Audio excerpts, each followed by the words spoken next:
So we're up to Halacha Yomi. We're going to start laws Muktzeh. Page 212. At the beginning of the period of the second Beit HaMikdash, in the era of Nehemiah Navi, Chachamim saw a laxity in the observance of Shabbat. People were becoming lazy in Shabbat observance. So in order to strengthen the Shabbat observance, Chachamim banned the movement of all objects, nearly all objects, deeming them as Muktzeh. Okay, fine. Even though the Gemara, if you read the note, there's a whole story about how David the Melech died on Shabbat, right?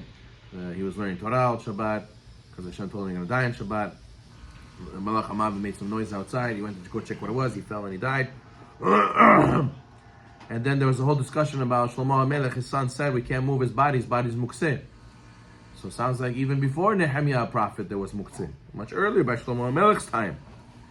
So the Chatam Sofer says that Nehemiah made a big decree on utensils, on kelim. But there was Muktzeh by Shlomo HaMelech's time. He added the new Chidush, which was the most inclusive prohibition, which was including utensils and vessels. Okay, fine. Going back to Muktzeh on top, the term Muktzeh means set aside, set apart from being used. Items that are Muktzeh may not be moved on Shabbat. So now, when you go and you say, I remember growing up, people used to say, oh, you're doing melacha. Eat, Muktzeh boy, Muktzeh. Hey, Muktzeh. You know, the guy's turning on the light. Eat, Muktzeh, Muktzeh. That's the wrong term to say when someone's trying to break Shabbat. D'oraita, you don't say, oh, Muktzeh, Muktzeh. Muktzeh is the Rabbanan, moving prohibited items to move. But, you should say Esh, you should say Chilul Shabbat, you should say some other word. The term, well, Muktzeh is not the proper term. Okay, the initial ruling basically banned everything but eating utensils. So originally, Muktzeh was more strict. Muktzeh was like, you couldn't touch anything unless it was for eating. Eventually, most of these restrictions were removed, and once there was an improvement of Shabbat observance throughout the nation, they removed a lot of the prohibitions. Although there was a significant improvement, Chachamim retained many of the rules of Muktzeh for the coming generations. Okay, the Bet Yosef, read the footnote over here. The Bet Yosef says that in the Halachot Muktzeh, that through the understanding of the Halachot of Muktzeh, you can understand what it means to have Yirat Shamayim. The Bet Yosef says that what's the reason the Beit HaMikdash was destroyed? The Yerushalmi says is because the Bnei Yisrael were lax in Muktzeh. The Shlach Kadosh writes that people who are very knowledgeable and have Yirat Shamayim, they're very religious, sometimes overlook the laws of Muktzeh, and it's something you should look into. And Ben Ish Hai says that the laws of Muktzeh has a lot of spiritual benefits, and the one who doesn't keep Muktzeh, he has a lot of Chas Shalom. Spiritual damages. Somebody's calling. He wants to be in. A chef is calling. He's trying to be in the shiur. I'm recording, so I can't do it. Okay, fine. There are several explanations offered by the poskim to explain the reason for the continued restriction of Muktzeh. Number one, what's the reason they made Muktzeh asur? Is because, number one, in order to prevent people from carrying items from private domain to public domain. Hazak Baruch. Abraham, in the end, you're with us, huh? Hazak Baruch. So, first reason why Muktzeh is asur is because we want to prevent people from carrying from private domain to public domain. So it's assisting and blocking the melacha of hotzah. Okay, good. Because if you can't carry a Muktzeh item, less likely you'll carry it outside in the wrong place. Number two, in order to prevent a person from accidentally performing a melacha, even if the melacha is only rabbinically prohibited. What happens? Let's say the AC remote. Can I play with the AC remote? Can I hold it and move it, touch it? So what happens? I might press a button. Maybe you'll do Isur de Rabbanan. Still, Chachamim do not want you to accidentally or pick up a pen and play with the pen, right? But you might come to write. So the Chachamim were concerned that you might come to do melacha, so don't touch it, don't move it. Let's not call it touch it, let's call it move it, don't move it. Number three, since Shabbat is day of rest, you have to act differently than you would during the week. Not touching Muktzeh items is a way of showing honor for Shabbat that's different during the weekday. Because the Rambam says there's some people that their Shabbat and their weekday are almost the same. There's no difference. They don't work during the week anyways. So how they show Shabbat is different. Not touching Muktzeh. That's how they show Shabbat is different. Number 4, and then another. That's the 4th reason. Sorry, the 3rd reason is because kavod for Shabbat. Kavod for Shabbat. Precaution as viewing the Shabbat as a weekday, so not moving in by Muktzeh. Since there are many people who are not engaged in Melacha throughout the week, extra prohibitions are made for them to differentiate between Shabbat and other days of the week. Okay, so that's number 3 and 4. Okay, what are the several categories of Muktzeh? You gotta know different categories of Muktzeh lead to different halachot, different prohibitions, some more lenient, some more strict. Number 1, Kli shmechto le'eter. Kli shmechto le'eter means objects of permitted usage. This is the first items that you're allowed to use on Shabbat. You're allowed to use a fork. Yeah, you can use a fork on Shabbat. You can use a knife. Yeah, you can use a knife on Shabbat. It's a kli shmechto le'eter, a bowl, a plate, a basket, all these things. You're allowed to use them on Shabbat. So they're allowed to be moved for any purpose.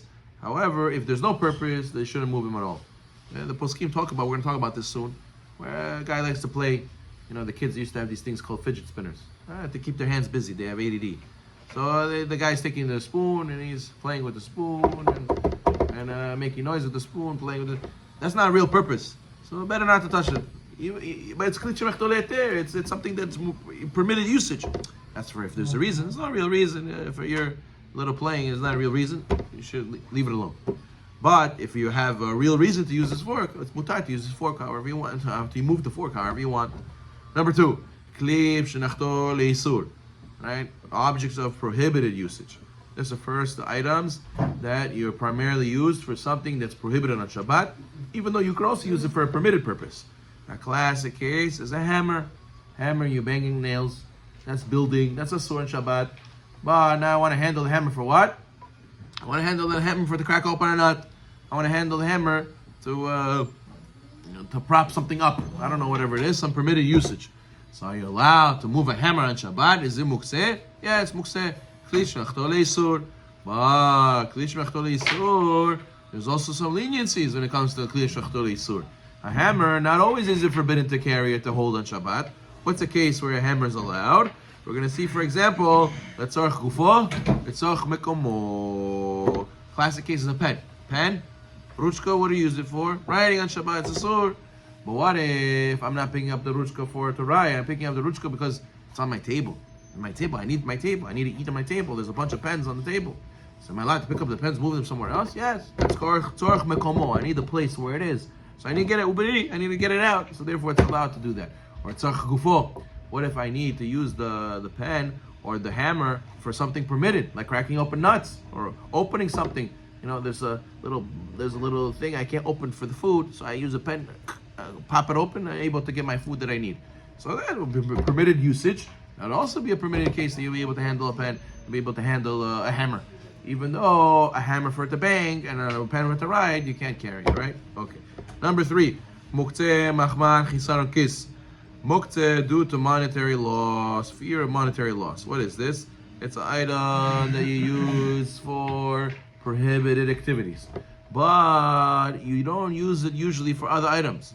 Let's say you have a very fancy classic case, Brit Milah knife. It's designated a shchita knife. It's designated for a certain thing, and you wouldn't use it as a regular knife to cut open the package, to cut open whatever, because it's designated for a certain thing. It has a lot of monetary value. It's expensive. It's dedicated for a certain thing. So therefore, that's considered its own category of Muktzeh, which is more strict. Muktzeh Mahman Chaysaron Kis. And then Muktzeh Mahmad Gufo. Then you have inherently Muktzeh, which are things that have no use on Shabbat. No use on Shabbat. Classic case is rocks. Rocks have no use on Shabbat. But we're going to learn that if you designate them from before Shabbat, then they don't become Muktzeh, right? How do they throw rocks at the people who don't break Shabbat? Rocks are Muktzeh, no? So if you designate the rocks before, so that's good, right? So it's not Muktzeh anymore, right? But it's a real loophole. Let's say I have a rock, and it's a joke. I don't recommend throwing rocks at anybody. But a door stopper. Yeah, I want to put this brick outside my house. I want to put it in my door stopper. That brick is Muktzeh. It has no use on Shabbat.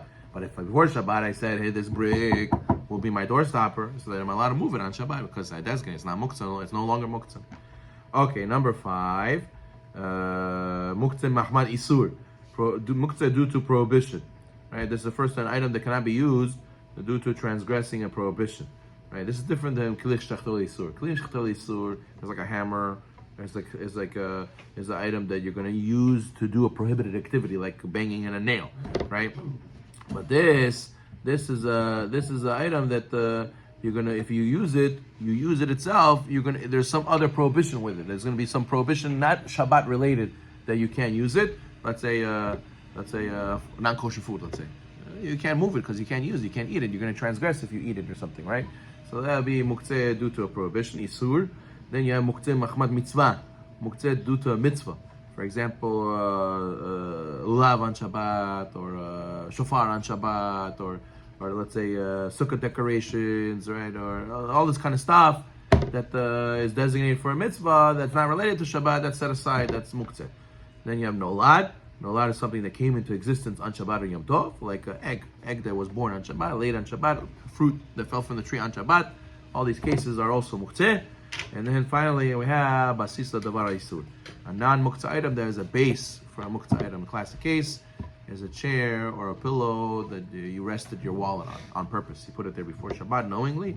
Now you can't even move the pillow. Now you can't even move the table. Now you can't even move the chair that it's on because it became a base for something that's muktzeh. Again, we're going to talk about or a drawer. Let's say a drawer that only has a car key, or only has money in there, or only has muktzeh items in there. A drawer, that's the only thing that's in there. You can't open that drawer because it's a base for something that's asur. We're going to get into those laws also.